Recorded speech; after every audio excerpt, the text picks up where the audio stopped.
Tonight, a special edition of Nightline, Inside Scientology. It's the church known for its glamorous membership from Tom Cruise to John Travolta. But tonight, in a Nightline exclusive, one former church official is making shocking allegations about what she says she saw and heard behind the scenes.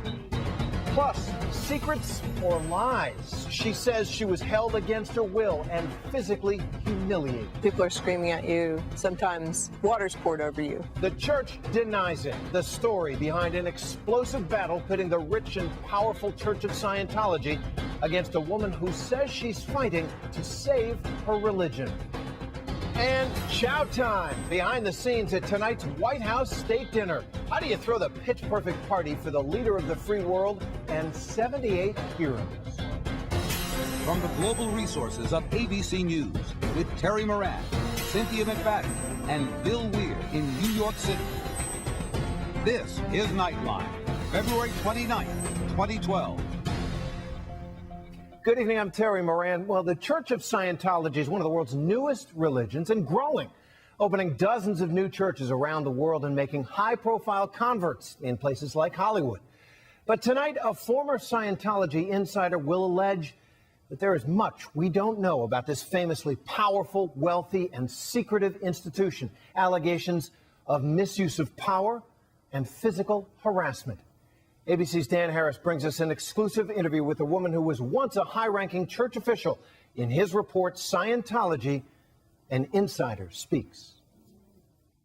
Scientology, a church known for celebrity, I'm a Scientologist, secrecy, and controversy. No, I'm not stopping here. You listen to me for a second. And now the latest PR hit involves a former high-ranking insider named Debbie Cook, who's being sued by the church and is fighting back by making headline-generating allegations in open court about what she says happened to her behind the scenes in the Church of Scientology. I was put in a trash can, cold water poured over me, slapped. I know it's wrong. It needs to get exposed, it needs to get confronted, and it needs to get handled. It can't go on. It's become, in some sense, the fight of your life. Yes. The fight of her life because she's going toe-to-toe with a church she says she still loves. One that was, she claims, her salvation. Cook was 14 when she found Scientology, a religion established in the 1950s by the science fiction writer L. Ron Hubbard. Debbie Cook so firmly believed in Scientology that at age 17, she went to work full-time for the church, joining their religious order called Sea Org. She rose all the way up to the rank of captain at the church's so-called flag base in Clearwater, Florida. Welcome to the Mecca of Scientology. But in around 2005, Cook says she started to see high-level members of the church behave in ways she found deeply disturbing. It began, she told us, when she was asked to start working more closely with the leader of the church, David Miscavige. One quality that has always set us apart is that we are unselfish. Yes, we have an utter monopoly on workable solutions, but we share those solutions with anyone who reaches for them. Miscavige, who has led the church since L. Ron Hubbard's death in 1986, is famously close with the world's best-known Scientologist, Tom Cruise. The most dedicated Scientologist I know.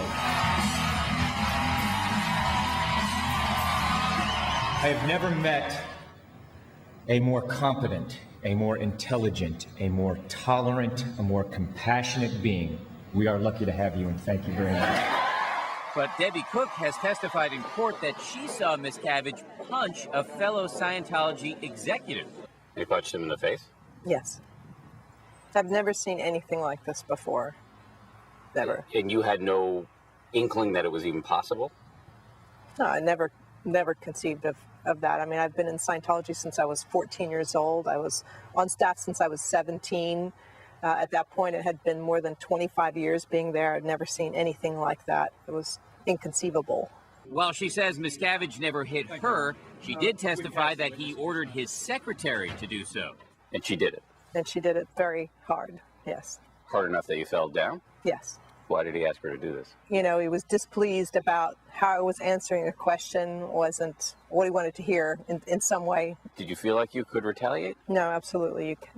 are definitely not able to retaliate. And listen to what she says Miscavige told his assistant to do on another occasion. He told her to grab my finger and to break it if I don't answer the question. So she grabbed my finger and bent it back, and, my initial answer wasn't good enough, so she, cranked it a little bit more, and she never did break it, but yes, that happened. Did you ever think to yourself, maybe I'm in the wrong church?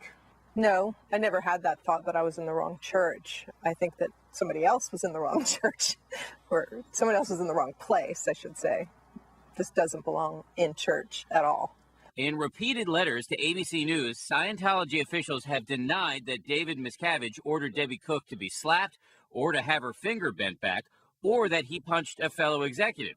In fact, the church sent us a letter signed by the executive in question in which he said this alleged incident did not occur and I would remember it if it had. But Cook is not backing down. You stand by what you've said.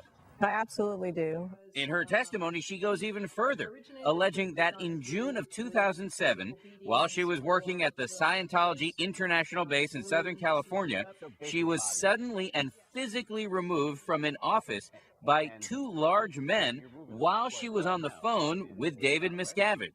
He was asking me about various projects and was unhappy that things had not gotten done to his satisfaction. And then soon after that, the window was pried open. These two guys came through the window, and Mr. Miscavige asked me on the phone, "Are they there?"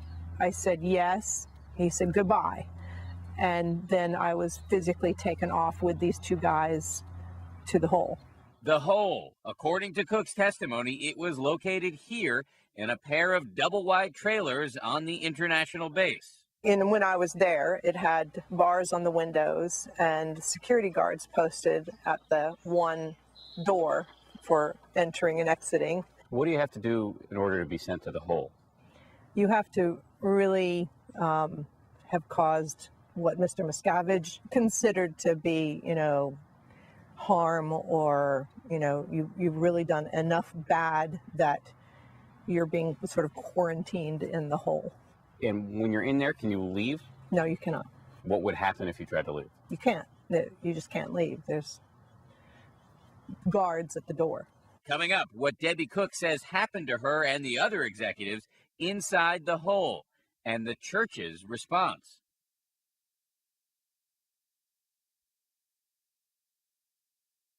Special edition of Nightline, Scientology, An Insider Speaks, continues.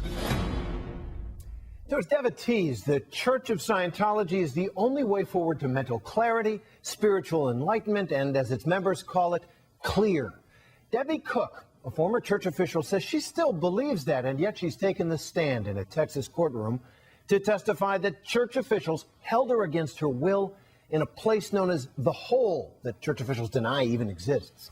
ABC's Dan Harris continues his exclusive interview. I'm Debbie Cook, captain of the Flag Service Organization. For 17 years, Debbie Cook was one of Scientology's highest-ranking insiders. But according to her court testimony, in June of 2007, she was forcibly taken to the hole, located here on Scientology's international base in California. It was, she says, a place for Scientology executives who had fallen out of favor with the leader of the church, David Miscavige.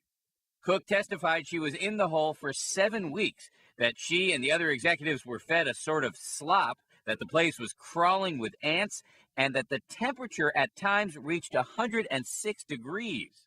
What did you do all day? Most of the time, the activities were either you confessing your own sins or bad things that you've done, or getting another person to confess theirs. People are screaming at you, and in some cases, sometimes you're made to stand in a trash can. Water's poured over you. That happened to you? Yes. Did you break down at all? I did, yeah, I did. The church denied our repeated requests for an interview. However, their lawyer sent ABC News a letter saying flat out the hole does not exist and never has. The letter did say that Cook voluntarily participated in their program of religious discipline, but that she was not taken there by force or held against her will, and that her account of what went on is inaccurate and misleading. In her court testimony, Cook says several months after she left the hole, she decided to leave her position in church management. In this videotape released by the church, Cook and her husband Wayne are seen signing contracts agreeing to never publicly disparage the church or its leadership and accepting checks for $50,000 apiece. And you have high regards for the staff that you work with? Very. And how about the boss? Big. Yes. Talking about David Miscavige. For more than 4 years, Cook remained silent. But just a few weeks ago, when she sent out this email to a large group of fellow Scientologists, complaining, among other things, about her belief that David Miscavige had accumulated too much power, the church sued her for breach of contract. Cook's lawyers argue that the contract is unenforceable because, despite what Cook says on this videotape... And you're doing this voluntarily? No one has made any threats or forced you to do anything? Not at all whatsoever. She now argues she only signed under duress, something the church denies. You know, I would have signed that, you know, I stabbed babies over and over again and loved it. I would have done anything, basically, at that point. In a flurry of statements to ABC News, the church describes Cook's allegations using words like false, salacious, defamatory, fiction, untrue and distasteful, sensationalistic, and revisionist. Essentially, they're saying that you and your husband are bitter, defrocked apostates. That's their term. And that you're part of a group of heretics. I believe the church term for that is squirrels. How do you respond to that? I have never lost my passion or love for the church and all that it stands for and all that it does to help others. So I'm not bitter. It's really out of that passion and love and care that I am doing this, to rid it of a situation that has grown out of control. Nobody knew Flag like I did. In our interview, Debbie Cook repeatedly insisted that her complaints were not directed at Scientology generally, only at the current leadership, especially Miscavige. It's not the church, it's not Scientology, and it's not Hubbard. It is a tyrannical individual operating in the church that's doing these things. However, the church sent us numerous letters from Scientology executives describing David Miscavige in glowing terms.